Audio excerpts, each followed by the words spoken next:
En visite en Côte d'Ivoire, le président français Emmanuel Macron a inauguré le complexe sportif de Koumassi, réhabilité par la France. Le rideau est tombé sur le forum du groupement des éditeurs de presse publique d'Afrique de l'Ouest. La zone de libre-échange continentale africaine était au centre des échanges. Et puis le numérique dans le secteur du transport. La thématique a été abordée à l'occasion d'un forum initié par l'Union africaine des transports publics. Merci de nous rejoindre pour le journal sur Business 24 Africa. Dans le cadre de sa visite de 48 heures en Côte d'Ivoire, le président français Emmanuel Macron a inauguré ce samedi le complexe sportif dans la commune de Koumassi. L'infrastructure entièrement rénovée par la France s'inscrit dans un projet de construction d'outils de ce type pour la promotion des jeunes en Côte d'Ivoire. Le reportage de Emmanuel Bonzo et Marius Seri. À l'agenda de la visite d'État d'Emmanuel Macron à Abidjan, l'inauguration de ce complexe sportif dans la commune de Koumassi. Une infrastructure flambant neuve offerte à cette commune pour amener la jeunesse à s'orienter davantage vers la pratique du sport. Cette agora s'inscrit dans un projet sportif qu'entend développer la France pour revigorer ses relations avec l'Afrique. C'est la responsabilité qui est la nôtre, qui est celle de tous les dirigeants, de donner les moyens à la jeunesse de bâtir ses rêves, de faire ce qu'elle veut. Et donc dans ces agoras et à travers ce projet, ce qu'on veut faire, c'est ce que j'ai essayé d'expliquer il y a un peu plus de 2 ans à Ouagadougou, dans le discours que j'ai fait, qui est justement de changer la relation avec le continent africain et d'aider à bâtir à travers des projets dans la culture, dans l'économie, l'entrepreneuriat, mais aussi le sport, les moyens qu'on donne à la jeunesse africaine de construire ses rêves. Le président français a dévoilé la plaque de ce nouvel outil sportif aux côtés de l'ex-footballeur Didier Drogba, star du football ivoirien. L'inauguration de ce centre sportif a mobilisé l'exécutif ivoirien qui croit fermement en ce projet. Aujourd'hui, avec les Agora, nous apportons une solution à la création d'infrastructures de proximité, mais aussi et surtout en apportant un écosystème nouveau, avec des activités génératrices de revenus, la formation pour les jeunes. On prend en compte la problématique de la santé des populations pour le bien-être, mais aussi et surtout, on détecte les talents et on ouvre la voie vers l'économie du sport. Cette agora bâtie sur 2750 mètres carrés offre des équipements sportifs comme des terrains de basket ou de football.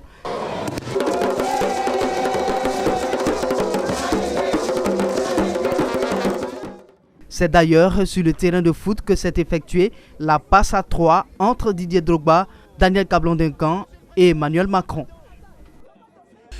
Et puis, pour être marquant sur l'inauguration de l'Agora sportive dans la commune de Koumassi, ce fait marquant, Didier Drogba a littéralement volé la vedette à Emmanuel Macron de par sa présence. Le héros de la Ligue des Champions 2012 avec les Blues de Chelsea, l'ancien attaquant des éléphants était bel et bien en territoire conquis. 1 an après sa retraite en 2018, Didier est resté toujours aimé de tous. Occidentaux comme nationaux, il fallait jouer des coudes pour s'en approcher.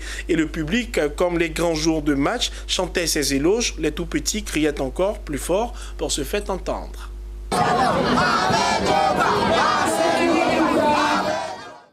Sacré Didier Drogba. Poursuivons dans le même cadre de la visite du président français Emmanuel Macron en Côte d'Ivoire.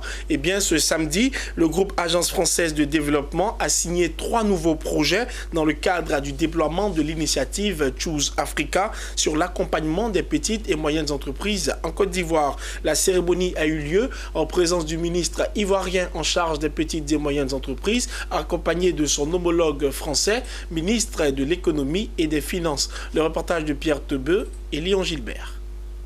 Ces 3 nouveaux projets qui entrent dans le cadre du déploiement de l'initiative Choose Africa en Côte d'Ivoire concernent Proparco, filiale de l'Agence française de développement. Il confirme ainsi son soutien à la stratégie PME de la Société Générale Côte d'Ivoire en octroyant une garantie de 15 millions d'euros, une ligne de financement verte développée par l'AFD et destinée aux entreprises avec la Société Générale de Côte d'Ivoire pour un montant de 10 millions d'euros ainsi qu'avec la NCA pour un montant de 7,5 millions d'euros.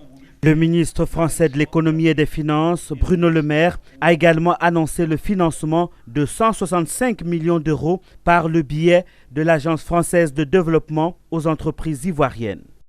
Une grande entreprise qui va arriver avec 3000 emplois, ça n'existe que très rarement.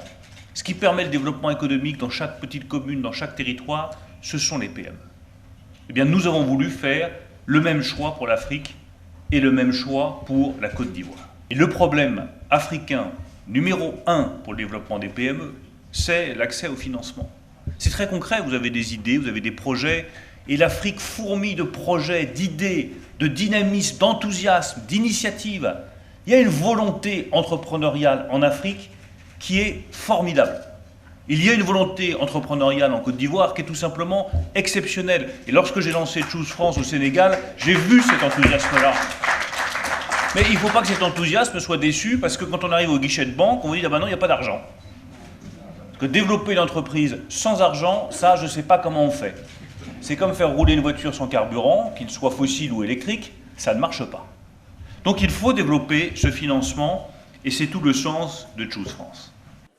Le ministre ivoirien de la promotion des petites et moyennes entreprises, Félix Miezan-Anoblé, a salué les efforts de l'AFD et signalé que le gouvernement ivoirien a engagé plusieurs réformes courageuses, mais des difficultés demeurent. Dans cet environnement a priori favorable aux investissements, quelle est la situation des petites et moyennes entreprises de notre pays? Malgré ce consensus autour de leur potentiel, les PME ivoiriennes continuent de rencontrer des difficultés de toute nature, notamment l'accès au financement, l'accès limité au marché, l'adaptabilité au climat des affaires en général. Toujours dans le sens d'intensifier le partenariat entre la France et la Côte d'Ivoire, le ministre Félix Anoblé a plaidé auprès de son homologue pour la création de Choose Africa for Côte d'Ivoire. Bruno Le Maire a accédé à la demande du ministre ivoirien de la promotion des PME en annonçant la création prochaine de Choose Africa for Côte d'Ivoire. Choose Africa est porté par le groupe AFD, à savoir l'Agence française de développement et sa filiale dédiée au secteur privé Proparco. Tous les outils du groupe sont ainsi mobilisés pour accompagner les entreprises africaines aux différents stades de leur développement. La signature de ces 3 nouveaux projets entre dans le cadre de la visite du président Emmanuel Macron en Côte d'Ivoire et vient ainsi renforcer la coopération et les liens d'amitié qui lient la Côte d'Ivoire et la France.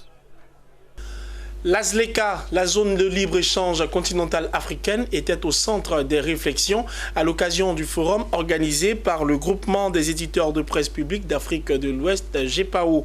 2 jours d'échange et de partage entre d'éminentes personnalités du continent, avec l'espoir de voir se concrétiser cet ambitieux projet d'intégration commerciale entre les États africains. Emmanuel Bonzo et Doumbia Ayouba nous font le point de la rencontre.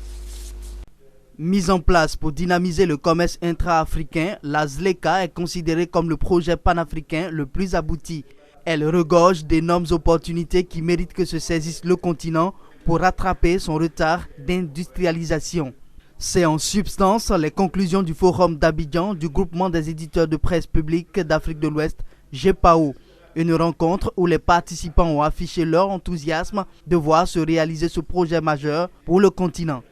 Il faut prendre cette opportunité pour donner un élan à l'économie africaine, pour que l'économie africaine sorte de ce que j'appelle la dynamique de Berlin, du partage de l'Afrique, du pacte colonial, pour que l'Afrique devienne un nouveau centre économique du monde.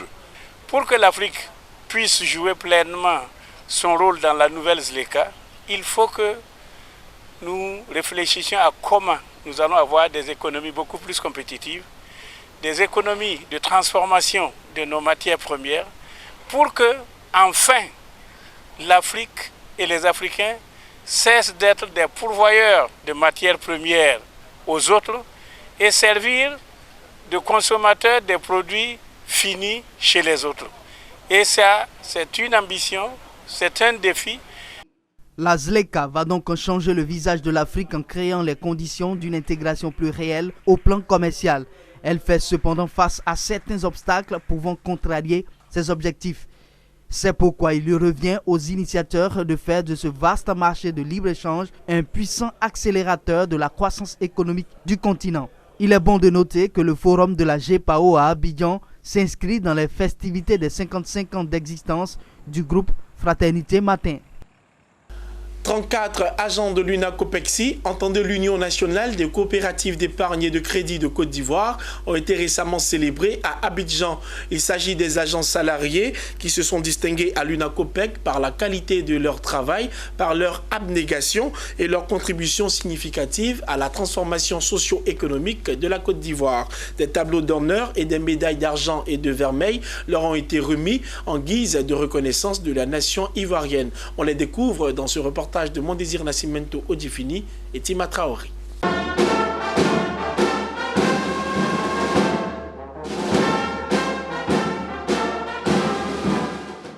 C'est une reconnaissance de l'État de Côte d'Ivoire à ses braves filles et fils qui, plusieurs années durant, ont contribué à sa transformation socio-économique. Ces 34 agents de l'UNACOPEXI ont reçu chacun un tableau d'honneur et une médaille de vermeil ou d'argent en reconnaissance à leur abnégation, leur travail de qualité et les nombreux sacrifices consentis. Rien que du bonheur. Après avoir passé un quart de siècle dans une entreprise, à travailler d'arrache-pied, à faire en sorte que cette entreprise se développe et à contribuer au développement de la Côte d'Ivoire. Et puis au moment où on va à la retraite, on est distingué, on est honoré. Je crois qu'on ne peut que ressentir du cœur du bonheur. Je suis très content, je suis très fier du travail abattu et je suis très content pour le résultat. En remettant cette distinction honorifique nationale, la représentante du ministre de l'Emploi et de la Protection sociale, par ailleurs, secrétaire de la médaille d'honneur du travail, a invité les récipiendaires à non seulement être des modèles, mais aussi à perpétuer leur savoir et expérience au service de la Côte d'Ivoire. Il faut reconnaître que l'initiative doit venir d'abord de l'entreprise, qui travaille avec ces personnes et qui les connaît. Et au-delà de l'entreprise, c'est l'État qui honore ces travailleurs pour leur contribution pour le développement de la Côte d'Ivoire. Donc il était important que je sois là, au nom du gouvernement, au nom du ministre de l'Emploi et de la Protection sociale et surtout au nom du président de la République pour leur exprimer le soutien de l'État et pour leur exprimer également nos félicitations et pour les accompagner, les honorer parce qu'ils le méritent bien. Savané Isiaka, administrateur provisoire du réseau COPEXI, a saisi l'occasion pour annoncer le départ à la retraite de 5 de leurs collaborateurs. Ils partent après de longues années de services loyaux et surtout de fidélité. Il leur a rendu hommage et souhaitait les voir épanouis après leur admission à la retraite. Nous avons voulu nous retrouver pour non seulement la reconnaissance de la fidélité et de la loyauté de certains salariés qui sont dans l'entreprise depuis 24 à 29-30 ans aujourd'hui. Et cela nous a permis donc de pouvoir récompenser, décorer 34 salariés.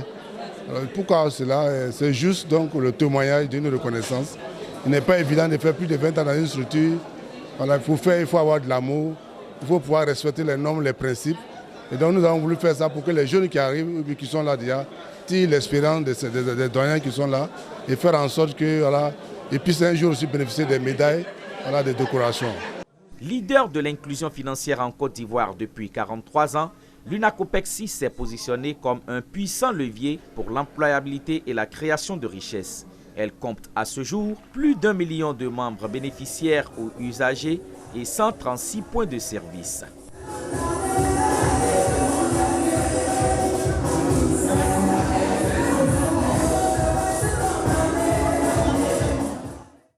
L'adaptation des transports publics à l'ère du numérique. C'est la raison qui a réuni les acteurs du transport à Abidjan tout dernièrement.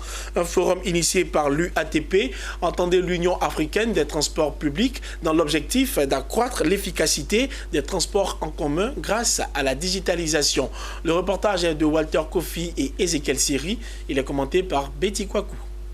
L'Union africaine des transports publics, UATP, a procédé à son traditionnel rassemblement annuel ce jeudi à Abidjan. Au cœur de cette rencontre, les enjeux et perspectives envisageables dans le processus de digitalisation des transports publics. Pour Meïté Bouaké, président du UATP, la digitalisation est un processus irréversible si l'on veut améliorer la qualité de vie des populations. Ce qui est important, c'est de prendre en compte l'évolution de la notion de transport public avec l'intégration de la digitalisation, il faut faire en sorte que le service public soit respecté, mais réalisé par des privés et par des publics, c'est pas ce qui est important. C'est le service à la population qui est important et nous pensons que la digitalisation peut améliorer considérablement le service à la population. Ce forum a vu la participation de plusieurs experts et dirigeants d'entreprises de transport venus partager leur expérience et s'enrichir sur la possibilité qu'offrent les nouvelles technologies dans la mobilité urbaine. Pour eux également, le transport d'aujourd'hui et celui de demain passent nécessairement par la digitalisation. Nous sommes parmi les premiers sur le terrain. Vous avez vu que nous avons déjà des tourniquets dans nos gares. Nous avons surtout des valideurs mobiles, des validateurs mobiles. Puisque nous essayons aujourd'hui de digitaliser les moyens de paiement dans le Woro-Woro, d'où le nom de notre entreprise iWaren, le I qui est la digitalisation, puis le Waren, comme vous le savez, on l'appelle généralement le Woro-Woro en Côte d'Ivoire Waren. Aujourd'hui, la digitalisation est importante, qu'elle s'implique dans le transport urbain de personnes, ce qui permettrait aux usagers d'abord de gagner du temps, pouvoir payer, réserver, payer et avoir l'itinéraire de leur voyage en ligne.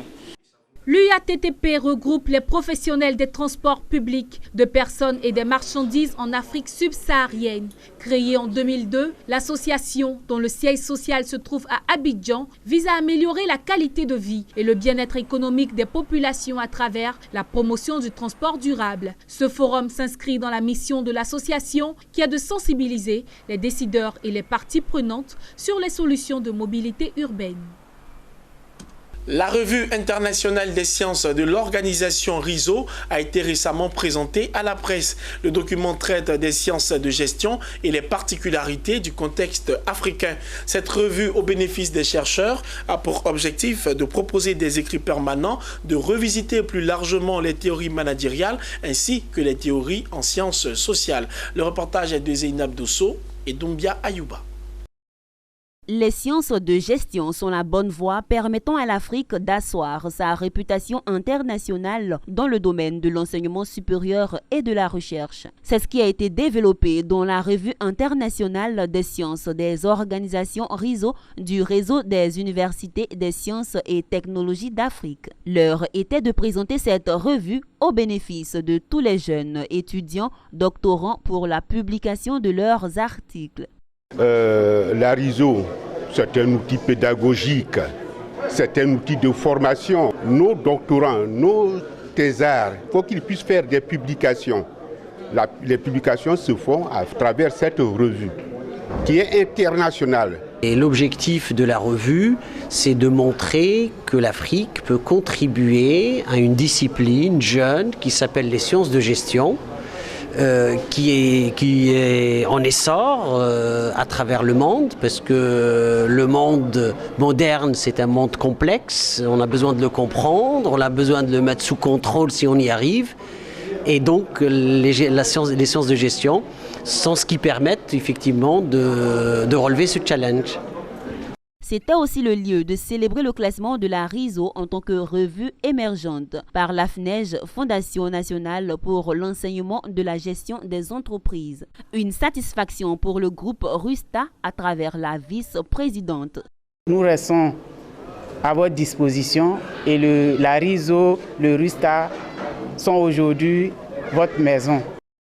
Créée en 2015 lors d'un colloque international par le RUSTA, la RISO, Revue internationale des sciences des organisations, est apparue régulièrement avec 2 numéros par an. Sa distinction obtenue est le fruit d'une vision ambitieuse du groupe RUSTA pour l'enseignement supérieur en Côte d'Ivoire et dans toute l'Afrique. En Côte d'Ivoire, le Ziguéi est un mouvement bien connu. Il a fait les beaux jours culturels du pays dans les années 90 car il est à l'origine du street style abidjanais. Seulement, voici que depuis quelques années, le mouvement Ziguéi bat de l'aile. La raison, un conflit de leadership mine l'association. À quelques mois donc des élections à la tête de ce mouvement, Apollos Johnson, candidat à cette élection, était face à la presse pour appeler à la cohésion tous les gros bras. Le reportage est de Marthe Sekongo et Marie Seri. apporter un éclaircissement aux spéculations autour des élections de l'AGC. C'était l'objectif de la rencontre qui a réuni les hommes de la presse dans les locaux d'Apollos Johnson Raphaël, Zigueyi Saint-Tunois, 6e Daï de Taekwondo. Apollos Johnson a mentionné le fait de n'avoir pas été informé de la candidature de son aîné Lassina Koné, ce qui lui aurait valu son abstention à la prétention au poste de la présidence de l'association. Dans la vision d'aplanir les différends entre les états-majors, le candidat a invité les uns et les autres à la retenue, mais aussi à la table de discussion afin d'aboutir à la réussite de l'association. Nous acceptons toujours les coups adverses, mais nous ne disons rien. Nous faisons toujours des concessions parce que nous recherchons une harmonie pour arriver aux élections. Nous voulons les élections. C'est ça le but à atteindre. C'est les élections qui vont départager, je crois que les deux groupes. On fait un travail des jeux de mots pour pouvoir nous affaiblir, mais c'est faux. C'est faux. On fait un travail psychologique sur nous pour nous affaiblir, mais c'est faux. Il faut reconnaître que dans le camp de mon partenaire, on veut à tout prix l'asseoir. Se disant engagé sur la voie de la cohésion et de la paix durable en Côte d'Ivoire, Apollos Johnson dit prôner des valeurs pour sauver la grande famille des Zigueyi. Cissé Moussa, conseiller du candidat, s'est prononcé sur son programme électoral dont le slogan est « Tous pour un, un pour tous ». Mais le candidat, vraiment, il a beaucoup de projets. Ce projet, d'abord, 1, c'est avoir un local. 2, c'est comment créer un GIE. Et puis 3, comment mener les enfants de la rue à suivre le 3 chemins, c'est-à-dire le 3 chemins, à se prendre en charge eux-mêmes. Pour les élections présidentielles de l'Association des Zigueyi de Côte d'Ivoire au titre de l'année 2019, sont éligibles au vote 17 sections, dont un collège électoral de 3 personnes. L'esthétique, un métier qui nourrit son homme. Cette thèse a permis d'organiser la première édition du concours Challenge Esthétique. L'objectif étant de permettre aux professionnels de la beauté de valoriser leurs talents en vue d'un accompagnement financier. Une action soutenue par le président de la Chambre des métiers de Côte d'Ivoire, le ministère de l'Artisanat et d'autres partenaires. Suivant le reportage des Zeynab Dosso et Richard Akeke. 10 minutes pour réaliser un maquillage et une coiffure du jour et 20 minutes pour un maquillage et une coiffure de nuit. C'est l'épreuve à laquelle elles ont été soumises, ces femmes maquilleuses et coiffeuses, à l'occasion de la 4e édition du concours Challenge Esthétique. Venues de 6 communes de Côte d'Ivoire, dont Yamoussoukro, Korogo, Daoukro, Dimbokro, Abidjan Nord et Abidjan Sud, elles ont débuté timidement, mais aujourd'hui leurs efforts ont payé. Parmi 6 équipes, seule une repart gagnante avec pour récompense un institut de beauté d'une valeur de 2 millions de francs CFA. Pas besoin de demander les impressions. Pour moi, je suis contente et même émue. Pour moi, on ne s'attendait pas à gagner, mais vraiment Dieu nous a fait la grâce. Nous lui disons merci. Et merci aussi à la maman Vicky, vraiment pour son courage et son dévouement pour nous, qui nous a permis de participer à cette émission de ces concours, qui a permis qu'aujourd'hui nous avons gagné. Vraiment, nous lui disons merci. Et dans la vie, il faut oser. Merci. Toutes les participantes ont bénéficié de ce concours car elles repartent satisfaites avec des bons d'achat et bien d'autres lots offerts par les partenaires. L'organisatrice du concours Challenge Esthétique, satisfaite du résultat de la 4e édition, a rappelé les objectifs de cette initiative. C'est pour aider les jeunes gens qui ont fini leur métier, qui n'ont pas les moyens de s'installer, de les aider à pouvoir s'installer. Et de les encourager aussi parce qu'ils se disent qu'ils n'ont pas les moyens, ils sont découragés. Et que ce métier, on vient à ce métier parce que bon, on n'a pas réussi quelque part. C'est tout à fait faux. C'est un métier noble qui nourrit son homme. Et nous sommes là pour les encourager, pour les aider à pouvoir s'installer. C'est pas facile, hein. Tout un début est difficile, mais quand tu crois en Dieu, tu y arrives toujours. La 4e édition du concours Challenge Esthétique s'est voulu un moment de réjouissance avec un défi artisanal.